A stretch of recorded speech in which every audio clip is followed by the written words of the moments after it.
Viyanada ATƏT Xarici İşlər Nazirləri Şurasının 32-ci iclası başlayıb. Azərbaycanı tədbirdə Xarici İşlər Naziri Ceyhun Bayramov təmsil edir.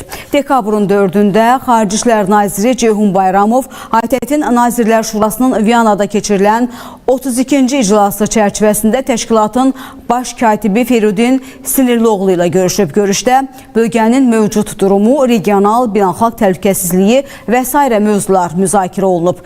Eyni zamanda tədbirdə ATƏT-in üzvü olan 57 dövlətin Xarici İşlər Nazirlərinin, həmçinin 11 tərəfdaş ölkənin nümayəndələri iştirak edir. Hazırda Viyanaya bağlanırıq. Bizimlə birbaşa bağlantıda Azərbaycan Demokratiya və İnsan Haqları İnstitutunun rəhbəri, hüquq müdafiəçisi Əhməd Şahidovdur. Əhməd müəllim, hər vaxtınız xeyir olsun. Hər vaxtınız xeyir olsun, Namidə xanım. Təşəkkür edirəm. ATƏT-in bugünkü iclasında hansı məsələlər müzakirə olundu? Və ümumilikdə dünənki iclası biz ümumiləşdirib necə şərh edə bilərik? Bəli, Namidə xanım, mən də Real TV izləyicilərini Viyanadan, Hochburg sarayından salamlayıram. Burada artıq ikinci gündür ki, ATƏT Nazirlər Şurasının 32-ci iclası öz işini davam elətdirir.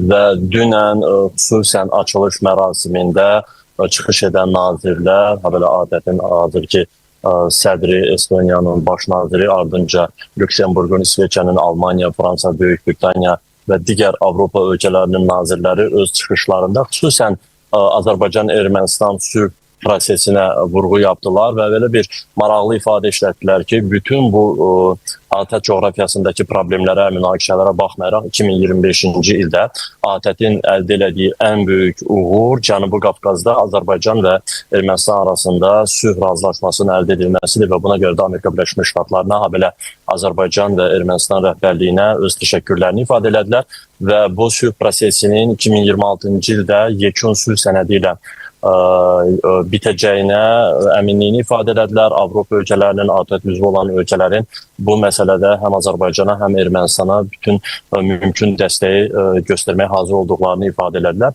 Və maraqlı cəhət ondan ibarət idi ki, Azərbaycanlı nazir Ceyhun Bayramov da öz çıxışında yenə sülh müqaviləsindən danışdı. Azərbaycanın Ermənistana keçən, daşınan tranzit yolu açdığını və bunun iki ölkə arasında sülh prosesinə böyük töhfə verdiyini, belə ölkələr arasında, xalqlar arasında, cəmiyyətlər arasında, media arasında, vətəndaş cəmiyyətləri arasında artıq qarşılıqlı səfərlərin başladığını, etimad mühitinin formalaşdırdığını dedi.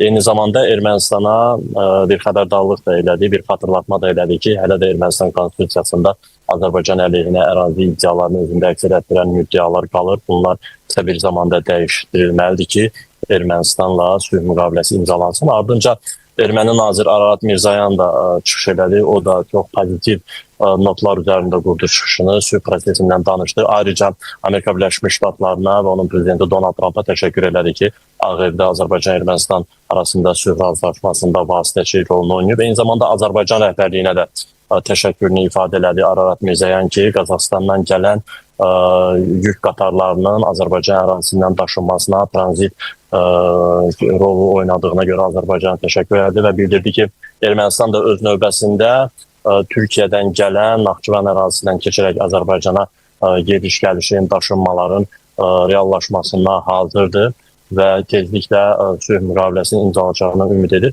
Və ardınca çıxışçılar bir mənalı şəkildə Azərbaycan-Ermənistan sülh prosesinə öz dəstəklərini ifadə elədilər və bildirdilər ki, bütün digər regionlarda, xüsusən də Ukrayna-Rusiya müharibəsində də bu cür sülh müqaviləsinin imzalanması məqsədə uyğundur.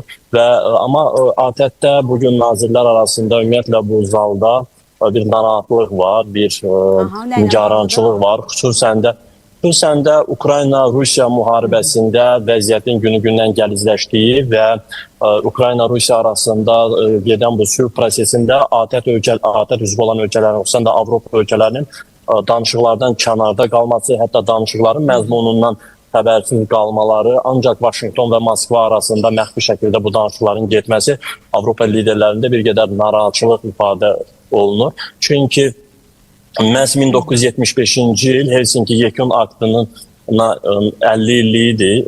Bu 50 illiyə təsadüf edir bugün. Və bu yekun aktının da təməl prinsipləri suverenlik, ərazi bütövlüyü, sərhədlərinin toxunulmazlığıdır.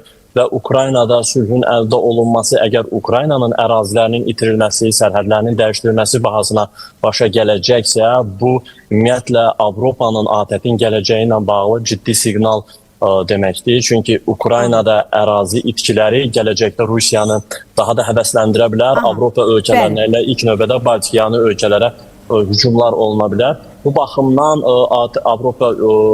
Avropalı nazirlər heç bir halda Ukraynada sülh naminə torpaq güzəştinə gedilməməli olduğunu bildirdilər və bu baxımdan da və bir məqamda qeyd etmək istəyirəm. Burada nə Rusiyadan, nə də Amerika Birləşmiş Ştatlarından Xarici İşlər nazirləri, nə Sergey Lavrov, nə də Marco Rubio iştirak eləmirdi. Bu baxımdan bu Avropa nazirləri arasında bir qədər narahatçılıq ifadə edir ki, xüsusən də ABŞ-ın dövlət katibi Marco Rubio səviyyəsində təmsil olunmaması ATƏT-in artıq ABŞ üçün ikinci dərəcəli bir təşkilat olduğu ehtimalını yaradır.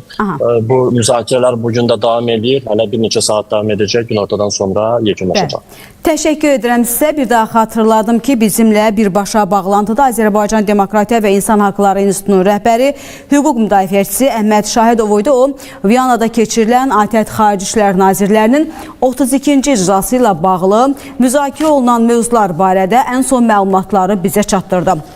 Qısa fasiləyə ayrılırıq. Saatın tamamında orta gün davam edəcək.